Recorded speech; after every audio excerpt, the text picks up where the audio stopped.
Nós vamos começar a falar agora sobre medidas e você anteriormente fez vários exercícios com colunas calculadas. E aí você pode estar se perguntando, poxa, se eu já calculei as colunas, por que eu vou utilizar uma outra maneira de fazer esses cálculos? Eu já vou começar com um exemplo bem prático e vou te mostrar aqui na tela. Na nossa base de dados, em que nós fizemos vários trabalhos aqui, né, com recursos humanos, dá uma olhada aqui, ó. Eu vou trocar para modo de exibição de tabela e na base de recursos humanos mesmo, se a gente verificar, tem uma coluna aqui chamada custo funcionário mais 7,5% que nós utilizamos a função de soma, a função sum.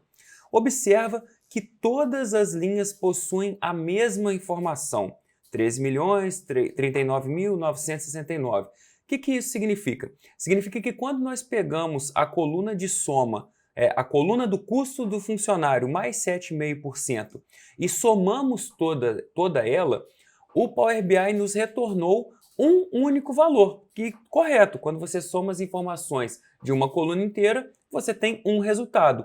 Só que como o Power BI trabalha como base de dados, ele vai repetir cada informação na sua coluna, dentro de uma coluna. E aí pensa comigo, você está trabalhando na sua base de dados, vai adicionando várias colunas. É importante você ter uma certa prudência até para você não se embolar no meio da sua própria base de dados. Então, quando você quiser utilizar, por exemplo, funções de agregação, como soma, tem um SumX que a gente vai aprender também, funções de contagem ou outros cálculos que nós vamos ver nesse módulo, uma nova opção que a gente vai apresentar aqui é trabalhar com medidas. Então, as colunas calculadas elas ajudaram a criar informações importantes, mas eu sugiro que você trabalhe com colunas quando tem uma necessidade de análise linha a linha. Por exemplo, quando eu comparo aqui o custo do funcionário, eu consigo ver linha a linha a variação de cada um deles. Mas quando eu verifico aqui a soma dos custos de todos os funcionários mais o aumento de 7,5%, tem um dado só. Para essa e para outras situações, o que a gente pode utilizar de uma maneira mais inteligente ou mais direcionada são as medidas. Não significa que fazer uma coluna calculada é incorreto, você vai chegar no mesmo resultado. No entanto, as medidas visam facilitar o nosso trajeto e adiantar o nosso caminho. Tem uma observação importante aqui também. Observe que todas as colunas que nós adicionamos de maneira calculada, elas aparecem aqui à direita na nossa base de dados com um símbolo de uma calculadora. Então observa comigo, salário e impostos tem um símbolo de uma calculadora.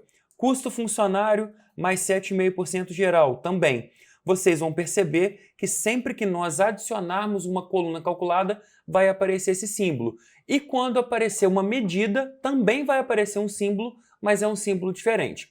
Agora o que a gente vai fazer? A gente vai preparar o nosso arquivo para começar efetivamente a trabalhar com as medidas. Então vamos voltar aqui no modo de exibição de relatório, porque nós vamos agregar mais uma base de dados, e que essa base de dados vai estar no Excel. Então eu vou procurar aqui, vai ser a base de dados cliente, já disponível aí para você. Nós vamos abrir.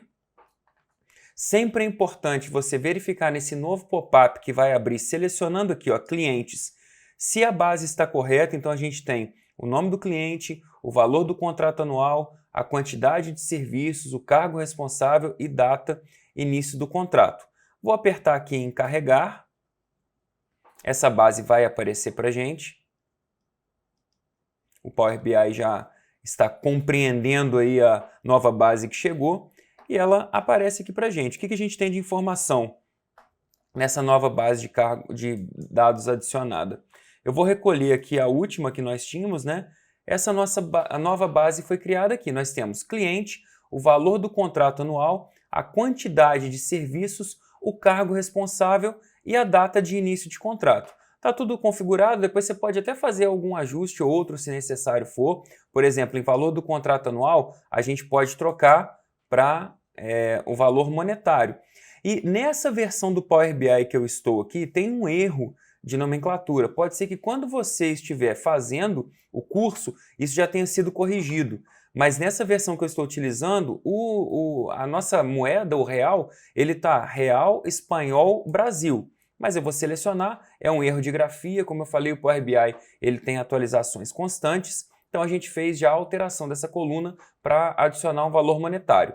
E como nós adicionamos uma nova base, eu vou em exibição de modelo para compreender o que essa nossa nova base tem a nos oferecer. Então eu vou até colocar ela, nós já temos uma de hierarquia, nós já temos uma base calendário e nós já temos uma de cliente. O que a gente vai observar aqui?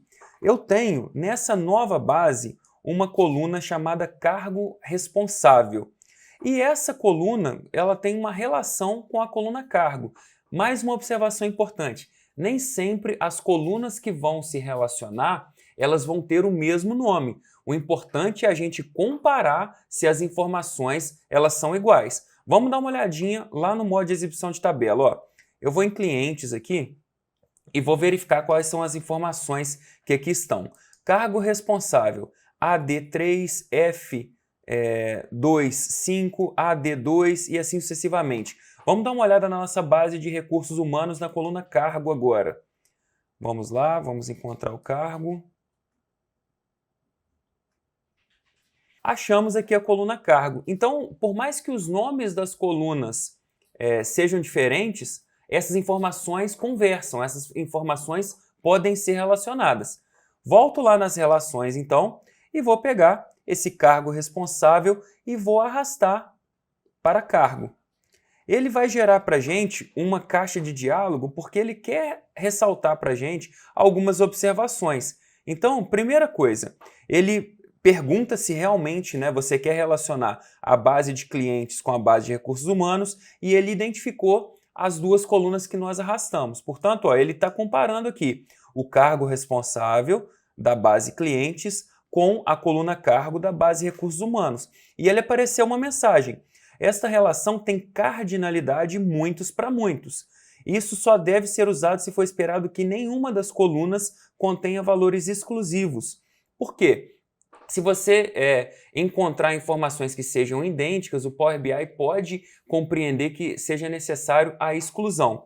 Então, quando você cria esse relacionamento, o Power BI vai te alertar para esse tipo de relacionamento e remove requisitos de valores exclusivos nas tabelas. Ele também vai remover soluções alternativas que você fez anteriormente, como se você introduzir uma nova tabela somente para estabelecer relações anteriores.